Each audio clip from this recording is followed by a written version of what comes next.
চলো বন্ধুরা রান্না করে ফেলি চটপটে চুনো মাছের চচ্চড়ি। তো প্রথমেই আমি এখানে কাচ্চি চুনো নিয়ে নিয়েছি বেশ খানিকটা, তার মধ্যে ধনেপাতা কুচি, তারপরে রয়েছে পেঁয়াজ কুচি, আলু কুচি, টমেটো কুচি, আর আছে বেগুন ঝিরিঝিরি করে কুচানো, আর কাঁচা লঙ্কা। তার সাথে দিয়ে দিয়েছি সর্ষে আর কাঁচা লঙ্কা পেস্ট দিয়ে, সর্ষের তেল দিয়ে দিয়েছি, নুন দিয়েছি, হলুদ দিয়েছি, লঙ্কার গুঁড়ো দিয়েছি, দিয়ে খুব ভালো করে এটা মাখিয়ে নেব।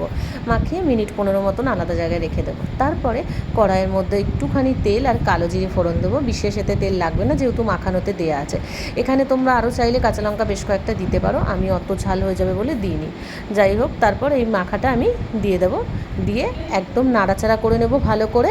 নাড়াচাড়া করার পর তারপরে ঢাকা চাপা দিয়ে একদম লো ফ্লেমে রান্না করতে থাকবো যতক্ষণ পর্যন্ত এটা একদম শুকিয়ে লাল লাল টাইপের না হয়ে যায়, ততক্ষণ এটা রান্নাটা করতে থাকবো। বারবার ঢাকনা খুলবো, নাড়বো, বারবার খুলবো, নাড়বো, এরকম করতেই থাকবো।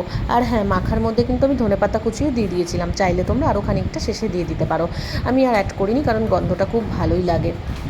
তারপরে বেশ কয়েকটা আরও কাঁচা লঙ্কা চিড়ে উপর দিয়ে দিয়েছি, দিয়ে বেশ খানিকক্ষণ নাড়াচাড়া করলেই রেডি হয়ে গেছে আমার চটপটে চুনো মাছের চচ্চড়ি। আর এটা কাচ্চি চুনো, এটা তোমরা যে কোনো চুনো মাছ দিয়ে একইভাবে রান্না করতে পারো। দারুণ টেস্টি হয় কিন্তু বন্ধুরা। কেমন লাগলো কমেন্ট করে অবশ্যই জানিও। সবাইকে টাটা।